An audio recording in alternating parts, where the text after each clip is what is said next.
The morning I lost everything started like any other.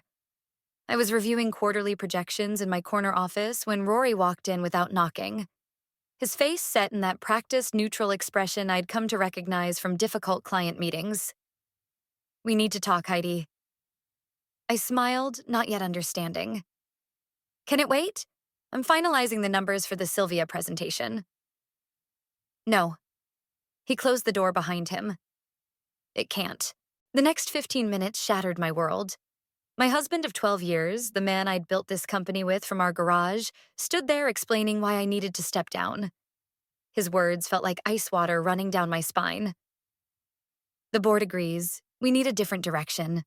More aggressive expansion, less nurturing approach." He adjusted his tie, a nervous tell I'd noticed years ago when we first started dating. "You understand, right? It's just business." "Just business?" My voice cracked. "I founded this company with you. I brought in Sylvia. And we appreciate everything you've done." He cut in smoothly. "But times change. The severance package is generous." I stared at the manila envelope he placed on my desk. Through the glass walls, I could see our employees pretending not to watch. Some had been with us since the beginning, when we were just two ambitious kids with a dream and a business plan. "Does Vienna know?" I asked, thinking of our daughter. "Let's keep work and family separate," he replied, as if they hadn't been intertwined for the past decade. "You'll always be her mother." "How magnanimous of you." I stood up, my legs shaking. "When?"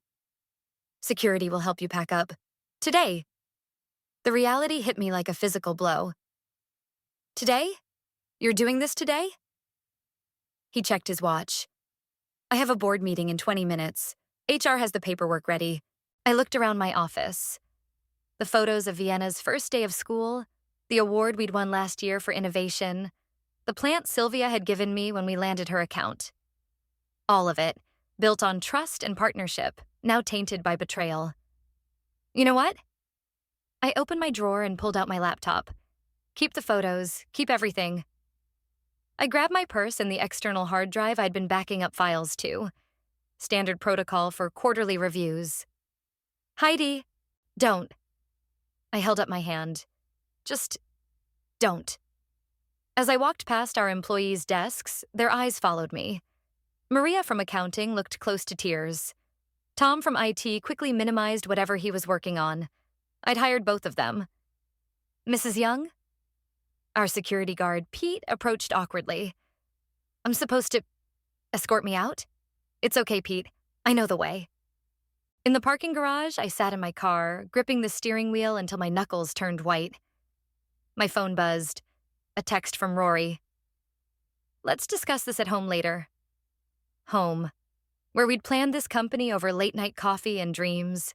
Where we'd celebrated our first major contract. Where our daughter was probably doing homework right now, unaware that her parents' partnership had just imploded. I started the engine, but instead of turning left toward home, I turned right. The external hard drive sat heavy in my purse, along with a decade of institutional knowledge Rory couldn't erase with the severance package. My phone buzzed again. Sylvia's name flashed on the screen. "Heidi, what's going on?" "Rory just canceled our meeting for tomorrow." I took a deep breath. "Sylvia, can we meet? There's something you need to know." "Of course. Come to my office now." "On my way." I ended the call, a plan already forming. Rory wanted to talk about this at home later? Fine. But first, I had a meeting with our biggest client, the one whose trust I'd earned through years of personal attention, the one whose account Rory had always taken credit for, the one who had no idea she was about to become my first client at my new venture. As I pulled onto the highway, my phone buzzed one more time. A text from my sister Beatrice, whom I hadn't spoken to in months. "Just heard through the grapevine. Are you okay?" I hadn't been okay in the 15 minutes since Rory walked into my office. But I would be. Because while he was sitting in his board meeting, probably congratulating himself on handling things so smoothly, he had no idea what I'd discovered during those late nights reviewing the books. No idea at all about the irregularities I'd found in our international accounts, or the pattern of transfers I'd noticed but hadn't mentioned yet, or the way those transfers always seemed to end up in the same place overseas. I typed back to Beatrice. No, but I could use your help with something. The response came immediately. Name it. I smiled for the first time since Rory had walked into my office. He wanted to talk about this at home later?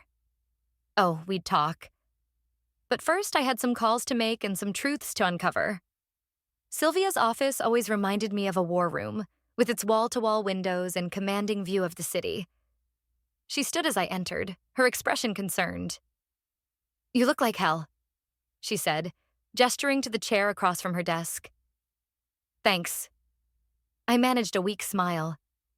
It's been that kind of morning. Tell me everything. She leaned forward, elbows on her desk. And don't leave anything out. I laid it all out. The ambush, the dismissal, the generous severance package. With each detail, Sylvia's frown deepened. That snake, she muttered. After everything you've built together? Apparently my nurturing approach isn't aggressive enough anymore. Sylvia barked out a laugh. Nurturing? You're the one who negotiated that merger last year when everyone said it was impossible. You're the reason I trusted your company with my business in the first place.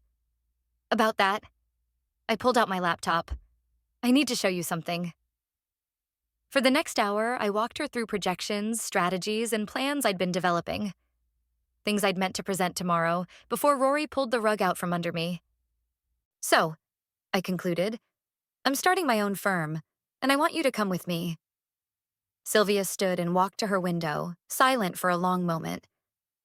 You know what this will do to him, don't you? Yes. She turned back to me, a slow smile spreading across her face. Good. When can you start? My phone buzzed. Another text from Rory. Where are you? We need to talk. I can start immediately, I told Sylvia. I already have office space lined up. A lie, but I'd make it true before the day was over. Then let's make it official. She pressed her intercom. Janet, get legal up here. We're transferring our contract. My phone buzzed again. Beatrice this time. Met with that contact I mentioned. You're going to want to see this. Excuse me, I said to Sylvia. I need to make a quick call. In the hallway, I dialed Beatrice. She answered on the first ring. Remember those transfers you mentioned? She said without preamble. I had my friend at the bank take a look. Heidi, there's a pattern. Monthly payments, same amount, going to an account in Switzerland. My hands started shaking. How long? 3 years, and that's not all. The account holder? It's registered to a woman named Anna. She's got 2 kids, Heidi, ages 2 and 4. The floor seemed to tilt beneath my feet. Send me everything. Back in Sylvia's office, lawyers were already gathering. I signed papers with steady hands, my mind racing with calculations. 3 years, 2 kids. All while Rory and I were trying for a second child, all while he told me the timing wasn't right. My phone lit up with a call from Vienna's school. Mrs. Young? Your husband tried to pick up Vienna early, but she's refusing to leave without hearing from you. Of course he had. He was trying to control the narrative, just like always. Put her on, please. Mom? Vienna's voice was small. Dad says you're sick and we need to go home, but you seemed fine this morning. Listen to me carefully, sweetheart. I'm not sick. I'm handling some important business. Stay at school, okay? I'll pick you up myself at normal time. Promise? Promise. I ended the call to find Sylvia watching me. Need help with anything else? She asked quietly. Actually, yes. Can you recommend a good divorce attorney? She smiled. I know just the person. By the time I left Sylvia's office, 3 things had happened. I'd secured my biggest client, found temporary office space in the building next door, and scheduled a meeting with one of the city's top divorce lawyers for tomorrow morning. My phone had 17 missed calls from Rory and 1 text from Beatrice. Got the address in Switzerland. When do we move? I typed back. Not yet. First we gather everything. Then we burn it all down. Walking into my temporary office, a sparse but serviceable space with a view of my old building, I allowed myself a moment to breathe. Through the window, I could see Rory's office. He was pacing, phone to his ear, probably trying to figure out where I'd gone. My own phone rang again. This time it was Richard, Rory's father. Heidi, what's happening? Rory's called me 3 times talking about restructuring and necessary changes. Richard, I said carefully, I think you should come to town. There are some things you need to know about your son. I'll be there tomorrow. I ended the call and watched Rory's office again. He had no idea what was coming. No idea that while he was trying to push me out of my own company, I was about to expose every lie he'd ever told. My phone buzzed one final time. A text from Vienna. Mom, are you really okay? Yes, sweetheart, I wrote back. And soon everything will be better than okay. I meant it too, because sometimes the best revenge isn't just about getting even, it's about getting free. The external hard drive hummed as I connected it to my laptop. Beatrice sat beside me in my temporary office, her fingers flying over her own keyboard as she traced the money trail. Look at this, she said, turning her screen toward me. Every transfer coincides with a business trip to Europe. I pulled up my own calendar history. Munich conference, Geneva symposium, Zurich investment meeting. My throat tightened. I remember asking to go with him to the Munich one. He said it would be boring for me. Because his other family was there. Beatrice's voice was hard. Here's something else. Private school tuition payments for both kids, expensive ones. A knock at the door made us both jump. Richard stood there, looking older than I remembered. The security guard downstairs said I'd find you here. He stepped inside, taking in the sparse office. Want to tell me what's really going on? I gestured to a chair. You might want to sit down for this. For the next 30 minutes, we walked Richard through everything. The sudden dismissal, the discovered transfers, the Swiss account. His face grew grayer with each revelation. 2 children, he whispered. I have 2 grandchildren I've never met. My phone buzzed. Rory again. Vienna's asking questions. What have you told her? I ignored it. Instead, I opened another file on my laptop. There's more, Richard. Look at these company purchases. Beatrice leaned in. Private jet rentals, luxury hotel bookings, all under the guise of business expenses. But used for personal trips to his other family, I finished. Richard stood abruptly, pacing the small office. I gave him his first loan to start this company, convinced my friends to invest. He stopped facing me. What do you need from me? Just the truth, I said. When this all comes out? When what comes out? Rory's voice cut through the room like a blade. We all turned. He stood in the doorway, his carefully controlled expression slipping when he saw his father. Dad? What are you doing here? Funny, Richard replied. I was about to ask you the same thing about Switzerland. The color drained from Rory's face. His eyes darted to my laptop, the external drive, Beatrice's presence. I could almost see him calculating, formulating explanations. Whatever Heidi's told you, he started. Save it. I stood up. How are Anna and the kids? Did you enjoy Munich? He took a step forward. You're upset about the company, I get it. But dragging my father into this, making up stories. Stories? Beatrice turned her laptop around, displaying bank statements, travel records, school payments. These look pretty real to me. You had no right to access those. Rory's composure cracked. Actually, I said quietly, as co-owner of the company, I had every right. Just like I had the right to know my husband was financing another family with our profits. Richard moved between us. How long, Rory? How long have you been lying to everyone? Dad, please. How long? 5 years, he finally admitted. The relationship started 5 years ago. The kids came later. The timeline hit me like a physical blow. 5 years ago, I'd had a miscarriage. Rory had been working late a lot then, leaving me to process the loss alone. My phone buzzed again. Vienna's school. Mrs. Young, your daughter's quite upset. She overheard some teachers talking about her parents' company. I'll be right there, I said, gathering my things. Richard, would you like to meet your granddaughter? The one you actually know about? He nodded, still staring at his son. I'd like that very much. Heidi, wait. Rory stepped forward. We can talk about this. Figure something out. Like you figured out how to hide a second family? Or how to push me out of my own company? I walked to the door, then turned back. By the way, Sylvia signed with me this morning. Exclusive contract. His face contorted. You can't. I can. I did. And that's just the beginning. I looked at Beatrice. Send everything to the lawyer. All of it. She nodded, already typing.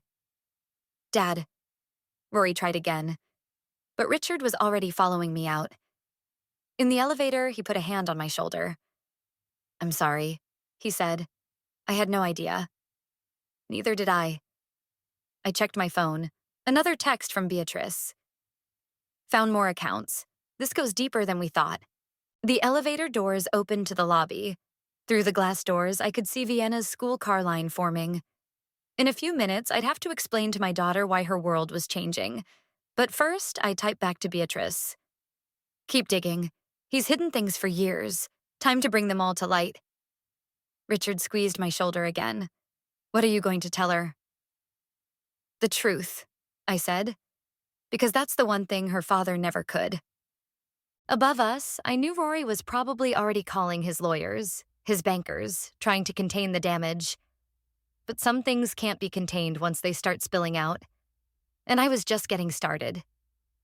Vienna sat between Richard and me at our favorite ice cream parlor, pushing her sundae around with a spoon. The after-school crowd buzzed around us, but our booth felt like an island of quiet tension. So Dad's been lying? She finally asked. About everything? Not about loving you, I said quickly. That part's real. But he has another family? Other kids? Her voice cracked. Why wasn't I enough? Richard set down his coffee. Vienna, sweetheart, this isn't about you not being enough. This is about your father making terrible choices. My phone lit up with a text from Beatrice. You need to see this now. Can you step away? I'll be right back, I told them, heading toward the restroom. Once inside, I called Beatrice. What is it? The Swiss account was just emptied, she said. All of it. Transferred to another account 10 minutes ago. My heart raced. Can you trace it? Already did. It's going to an account in Singapore. Heidi, it's a lot of money, like multiple millions. Company money, I said, my voice hard. Our investors' money. Exactly. And there's something else. I found emails between Rory and Anna. She's threatening to expose everything unless he moves them to the States. I leaned against the wall. When? The emails are from last week. Looks like she's given him until the end of the month. A knock on the door startled me. Mom? Vienna called. Grandpa wants to know if you're okay. Be right out. I turned back to the phone. Send everything to the lawyer. And Beatrice, thank you for helping me through this. That's what sisters are for. She paused. Even if we haven't been great at being sisters lately. Back at the table, Vienna had moved to Richard's side, her head on his shoulder. My phone buzzed again. Rory, of course. The board wants an emergency meeting. What have you told them? Nothing yet, I typed back. But I will. Richard looked up from his phone. Rory's trying to call me. Should I answer? Your choice, I said. He declined the call. Vienna straightened suddenly. Can we go home? I want to get some things from my room. The thought of returning to that house made my stomach turn, but I nodded. Of course. The drive was quiet.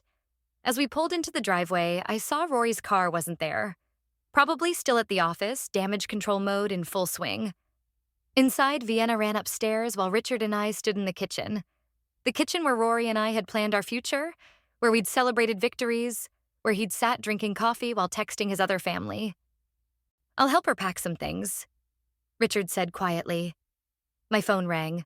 Sylvia this time. Rory's called an emergency board meeting for tomorrow morning, she said without preamble. He's claiming you stole proprietary information. I laughed bitterly. Funny how he's worried about theft now. I've already told them I'm terminating our contract with them. But Heidi, he's desperate. Be careful. A crash from upstairs cut our conversation short. I ran up to find Vienna in her father's home office, a broken picture frame at her feet. It was from our last family vacation, before I knew everything had been a lie.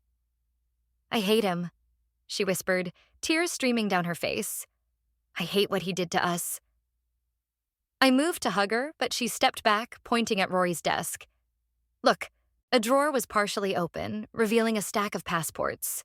I pulled them out, one for Rory, 3 others for Anna and the children, all brand new. He was going to bring them here, Vienna said. Wasn't he? Before I could answer, we heard the front door open. Heidi? Rory's voice called up. Vienna, we need to talk. Richard appeared in the doorway. Take Vienna to my house, he whispered. I'll deal with him. I grabbed the passports in Vienna's hand. Backstairs, I mouthed. We crept down the back staircase as Rory's footsteps climbed the main one. Through the kitchen, out the back door, across the yard to where my car was parked on the side street. As we pulled away, I could hear raised voices from the house. Richard and Rory, their argument carrying through open windows. Mom? Vienna's voice was small. Are we ever coming back? I glanced in the rearview mirror at the house that had held so many memories, so many lies. No, sweetheart, we're not. My phone buzzed with a text from Beatrice. Got a room ready at my place. Gunner's making his famous pasta. Then another from Richard. He's looking for the passports. Told him I haven't seen them. Be safe. And finally, one from my lawyer. Emergency injunction filed. Meeting tomorrow at 9 a.m. Bring everything. I looked at the passports on the seat beside me, then at Vienna in the mirror. Ready for pasta at Aunt Beatrice's? She nodded, wiping her eyes. Mom, promise me something? Anything. Promise no more lies. I reached back and squeezed her hand. I promise. From now on, only truth. Behind us, the sunset on our old life as we drove toward something new. Something honest. Something real.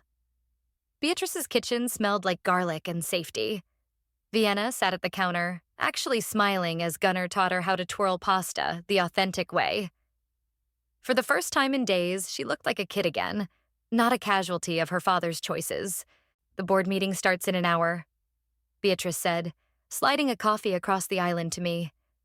You ready? As I'll ever be. I opened my laptop, reviewing the documents one last time. Did you send everything to... The doorbell cut me off. Through the front window, I saw Richard standing there with a woman I didn't recognize. That's Margaret, Beatrice whispered. The board's financial auditor. I may have sent her some interesting documents last night. I opened the door. Margaret's expression was grim. Mrs. Young, she said. I've spent all night reviewing the files your sister sent. The board needs to see this immediately. That's the plan. Richard cleared his throat. Rory's already there. He's telling them you fabricated everything. Of course he is. I gathered my things. Vienna, stay with Uncle Gunner and Aunt Beatrice, okay? She nodded, mouth full of pasta. Gunner gave me a thumbs up. We've got plans to make tiramisu. She'll be fine. The drive to the office was tense. Margaret reviewed her findings while Richard sat silently in the back seat. My phone kept buzzing with texts from Rory. Don't do this. We can work something out. Think about Vienna. The last one made me laugh bitterly. Now he thinks about Vienna? The boardroom was full when we arrived. Rory stood at the head of the table, mid-presentation. He faltered when he saw Margaret. As I was saying, he continued, these accusations are completely false. Margaret stepped forward, dropping a thick folder on the table. Like these transfer records? Or these passport applications? Or perhaps these emails to Anna about moving her and the children to the States? The board members began flipping through the documents. Rory's face went from red to white. This is a private family matter. He tried. Not when you used company funds, I said, finally speaking. Not when you stole from investors to finance your second life. Alleged second life, his lawyer interjected. Richard stood. No, not alleged. He pulled out his phone, showing emails from Anna herself. I reached out to her this morning. She's quite willing to testify. Rory lunged for the phone. Dad, you had no right. Like you had no right to steal from your company? Margaret asked. To deceive shareholders? To commit what amounts to massive fraud? The board chairman cleared his throat. Rory, step outside. Now. You can't. Now. As Rory left, I pulled out the passports. Found these in his office yesterday, brand new, issued last week. The chairman examined them, then looked at Margaret. Options? Criminal charges, she said promptly. Or, Rory called from the doorway. Or immediate resignation, full cooperation with our investigation, and repayment of all diverted funds. The room fell silent. Through the glass walls, I could see employees gathering, watching the drama unfold. My phone buzzed. Beatrice. Vienna wants you to know the tiramisu is perfect. Also, Anna just emailed again. She's willing to talk. I showed the message to Margaret, who nodded. One more thing, I said to the board. Sylvia's contract. She's coming with me along with any other clients who choose to do so. No competition clause was voided the moment Rory committed fraud. You can't prove, Rory started. Actually, Margaret interrupted. She can, and did. She turned to the board. Shall we vote? The next 15 minutes were a blur of legal terms and signatures. When it was done, Rory was out, I was reinstated, and the company's future hung in a precarious balance. In the hallway, Rory grabbed my arm. You've destroyed everything. I pulled away. No, you did that. I'm just cleaning up your mess. And Anna? He hissed. The kids? We'll get what they're legally entitled to, Margaret said, appearing beside me. No more, no less. My phone buzzed again. A photo from Gunnar of Vienna laughing, face covered in tiramisu. I'm going home to our daughter, I told Rory. The one you seem to have forgotten about. Don't try to contact her unless it's through my lawyer. Richard stepped between us. I'll drive you. As we left, I heard Rory calling after us, but his words were drowned out by the sound of my heels on marble, walking away from the ruins of his lies. In the car, Richard sighed heavily. I never thought. None of us did, I said. But now we know, and knowing is better than living a lie. My phone lit up one last time. Beatrice, Vienna wants to know if you're coming home for tiramisu? Home. Not the house full of lies, but my sister's kitchen, where truth and pasta and healing waited. Yes, I typed back. I'm coming home. The meeting with Anna wasn't what I expected.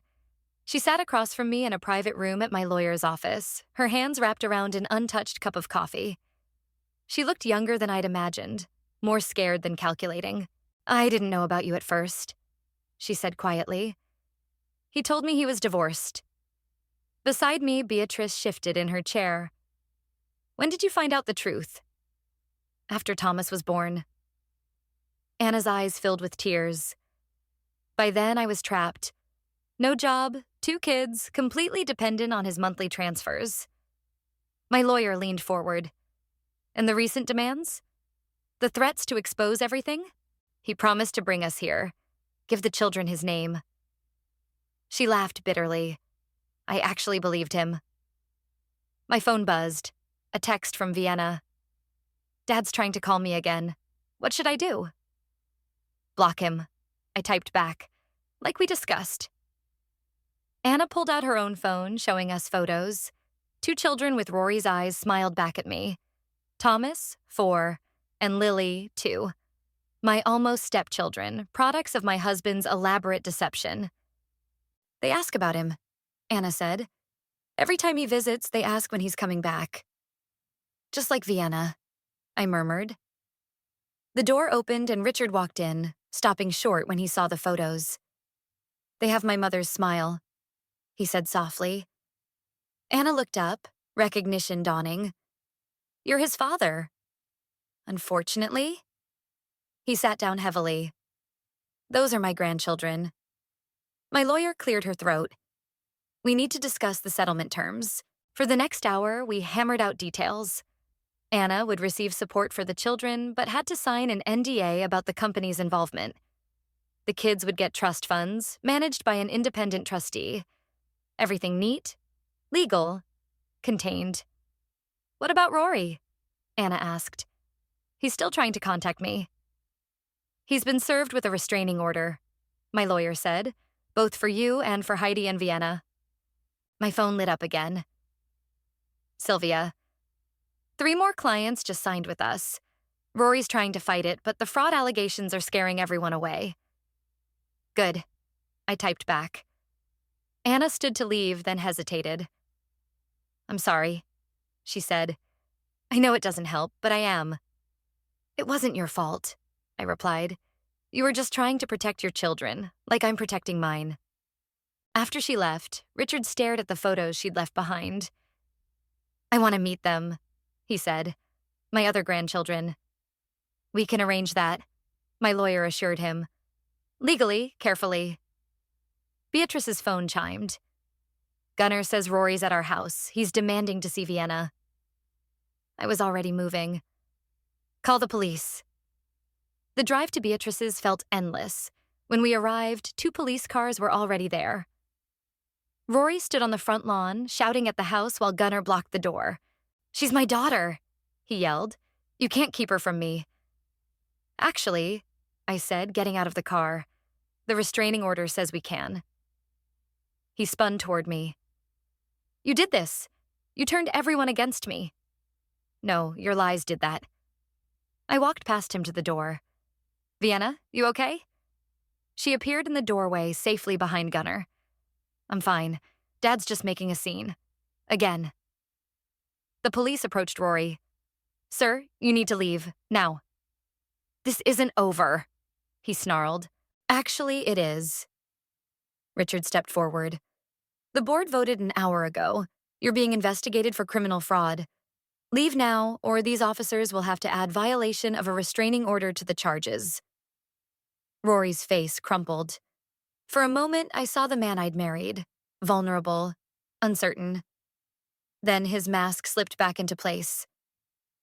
You'll regret this, he said, but he let the police escort him to his car. Inside, Vienna sat at the kitchen counter, picking at the remains of a sandwich. You okay, sweetheart? I asked. Yeah. She looked up. Is it true? About the fraud charges? I sat beside her. Yes. Your father, he made some very bad choices. Like stealing money to pay for his other kids? Sometimes I forgot how perceptive she was. Yes, like that. Good. She straightened her shoulders. He should pay for what he did. Beatrice brought over hot chocolate for everyone. The police will make sure he stays away. My phone buzzed one last time. Margaret. Board wants to meet tomorrow. They're preparing to go public with everything. I showed the message to Richard, who nodded grimly. It's time, he said. No more hiding. Vienna sipped her hot chocolate. Can we stay here tonight? I don't want to go back to the house. Of course, Beatrice said. You can stay as long as you need. Through the window, I watched Rory's car disappear down the street. Tomorrow, his carefully constructed world would completely unravel. The board would announce their findings, the fraud investigation would go public, and both his families would move forward without him. Mom? Vienna's voice pulled me back. What happens now? I hugged her close. Now we tell the truth. All of it. And then we start over. Together? She asked. Together, I promised, looking around at our makeshift family. Beatrice, Gunnar, Richard, all united by Rory's betrayal, but standing stronger for it. Sometimes the family you choose is stronger than the family you're born into. Or married into. The press conference room was packed. I stood at the podium, cameras flashing as Margaret finished reading the board's official statement. Investigation has revealed systematic fraud and misappropriation of company funds over a period of 5 years. In the front row, Sylvia gave me an encouraging nod. Behind her, Richard sat with Vienna, who insisted on being here. I want to see it end, she'd said that morning. My phone buzzed silently. Beatrice. Just saw Rory's lawyer entering the building. Heads up. Right on cue, the door at the back of the room opened. Rory strode in, his lawyer trailing behind him. This is a witch hunt, he announced to the room. These allegations are completely true, I cut in, my voice steady. And we have proof of every single one. Margaret stepped forward, distributing packets to the reporters. Bank records, travel documents, email correspondence, all verified by independent auditors. A reporter stood up. Mr. Young, how do you respond to allegations that you used company funds to support a second family in Switzerland? Rory's face reddened. This is a private matter. Not when it involves investor money, Margaret interrupted. Not when it involves corporate fraud. Another reporter. Mrs. Young, will you be taking over as CEO? No, I said firmly. I'm starting my own company. Several major clients, including Sylvia Holdings, have already signed with us. This is corporate sabotage, Rory shouted. This is consequences, Richard said, standing up. My son stole from his investors, his partners, and his family. As majority shareholder, I fully support the board's decision to press charges. The room erupted in questions. Through the chaos, I saw Vienna slip out into the hallway. I followed her. You okay? I asked, finding her by the water cooler. Everyone will know now, she said quietly. At school, online, everyone will know about what he did. Yes, I admitted. But they'll also know about what we did, how we stood up to him, how we chose truth over lies. The door burst open. Rory stormed out, his lawyer calling after him. Is this what you wanted? He snarled at me. To destroy everything? Don't, Vienna said, stepping between us. Just don't, Dad. You did this, not Mom. He deflated slightly. Vienna, sweetie. No. I saw the pictures of your other kids. I read the emails. You didn't just lie to Mom. You lied to all of us. Beatrice appeared, positioning herself next to Vienna. The police are here. Something about violating the restraining order? Two officers approached. Mr. Young, you need to come with us. You can't be serious. You were served with a restraining order, one officer said. You're not supposed to be within 500 feet of your wife or daughter. As they led him away, he called back. Vienna, please. Goodbye, Dad, she said softly. Inside the press room, Margaret was wrapping up. Criminal charges will be filed this afternoon. The company will cooperate fully with authorities. My phone lit up with messages. Sylvia, you're trending on Twitter, in a good way. Richard. Anna called. The kids are safe. Gunnar. Dinner's ready whenever you all are done changing the world. A reporter approached us in the hallway. Vienna, would you like to comment? Before I could intervene, she straightened her shoulders. My dad made bad choices, but my mom taught me that the truth matters more than keeping secrets. That's all I want to say. The reporter smiled. Wise words. Back in the press room, Margaret was fielding final questions. I caught snippets about stock prices, investor confidence, criminal proceedings. But none of it seemed to matter as much as Vienna's hand in mine, steady and sure. Beatrice gathered our things. Ready to go? Almost. I stepped back to the podium one last time. I want to say something to anyone watching who's living with lies, who's afraid to speak up, who's protecting someone else's secrets at the cost of their own truth. The room fell silent. You're stronger than the lies. The truth hurts, yes. It breaks things. But what it builds in return, trust, integrity, real relationships, that's worth everything. Vienna squeezed my hand. Outside, reporters called questions, cameras flashed. But we walked straight to the car where Richard waited. That's going to make headlines, Beatrice said, showing me her phone. The story was already breaking across social media. Good, I replied. Let people see what happens when you choose truth over comfortable lies. My phone buzzed one final time. A message from Anna. The kids are asking about their father. I told them the truth, age appropriately. Thank you for making that possible.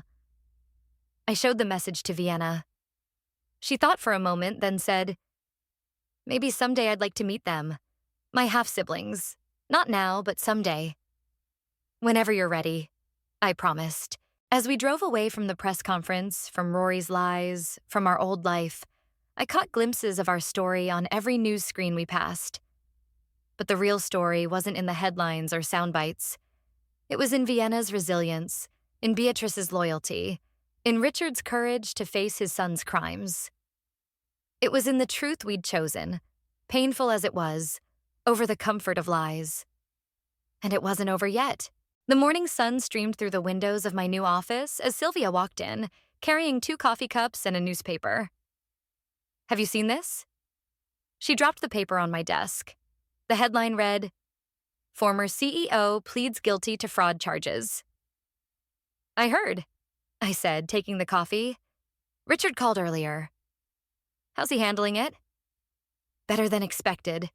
He's actually in Switzerland right now, meeting his other grandchildren for the first time. My phone lit up with a photo. Richard sitting in a park with Thomas and Lily, all 3 of them laughing at something off camera. I showed it to Sylvia.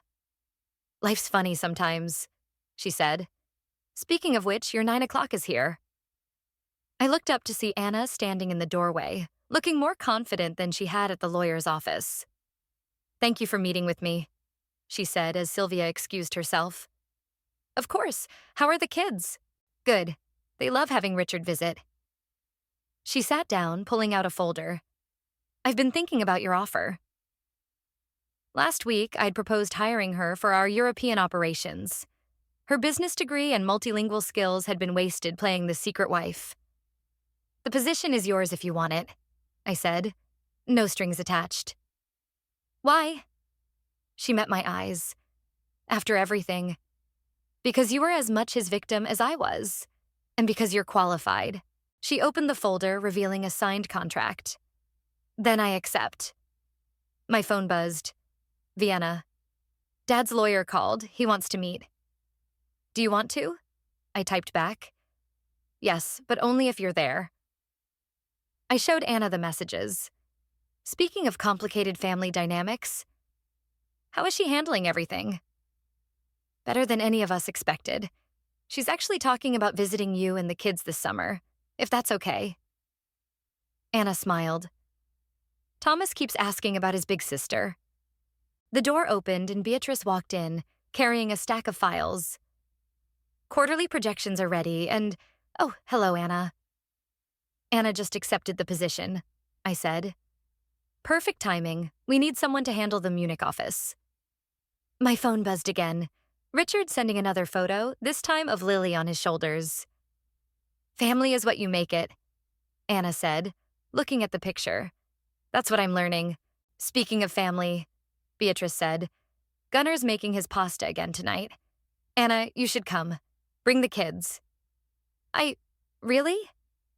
Really, I confirmed. Vienna's been practicing her Italian with Gunnar. She'd love to teach Thomas and Lily. After Anna left, Beatrice perched on my desk. You okay with all this? It's a lot of blending. I'm okay with truth, I said. Everything else follows from that. My office door opened again. Vienna this time, home from school early for her therapy appointment. Mom, look. She held up a paper. I got an A on my essay about resilience. Let me see. I read the title, When Truth Breaks and Rebuilds Your Family. My teacher said I should submit it to the school paper, she said proudly. Is that okay? More than okay. Beatrice's phone chimed. Rory's sentencing is scheduled for next week. Vienna sat down. Are we going? Only if you want to, I said. I do. Not for him. For us. To see it finished. My phone lit up with a message from Sylvia. Board meeting in 5. Ready to show them what a woman's nurturing approach can really do? I smiled, gathering my files. Our new company had already outperformed my old one's quarterly projections. Mom, Vienna asked, can we stop for ice cream after my appointment? Like we used to? Of course. I hugged her. Same place? Same place, but different toppings. I think it's time to try something new. Beatrice laughed. Out of the mouths of babes. As we walked to the conference room, I passed the wall where our company's mission statement hung. Success through integrity. Growth through truth. My phone buzzed one last time. A message from Richard. Lily has your smile when she laughs. Some things run deeper than lies. I looked around at my new office, my new company, my blended and broken and beautiful family. At Vienna, strong and wise beyond her years. At Beatrice, the sister who became my partner. At the photos on my desk. Not just the old ones of Vienna, but new ones too. Thomas and Lily with Richard. Anna and the kids in the park. All of us at Gunner's last pasta night. Ready? Beatrice asked, holding the conference room door. I thought about Rory, about lies and truth, about breaking and rebuilding, about how sometimes you have to lose everything to find something better. Ready, I said. Because that's the thing about truth. It doesn't just break things. It builds them too. Stronger, better, more real than before. And we were living proof of that. Vienna tugged my hand. Mom, you're doing that thinking thing again. I smiled, just appreciating our new normal. Me too, she said. Even the complicated parts, especially the complicated parts, I thought. Because that's where the truth lives. In the messy, beautiful, unexpected ways we build family from the ashes of lies. And I wouldn't have it any other way.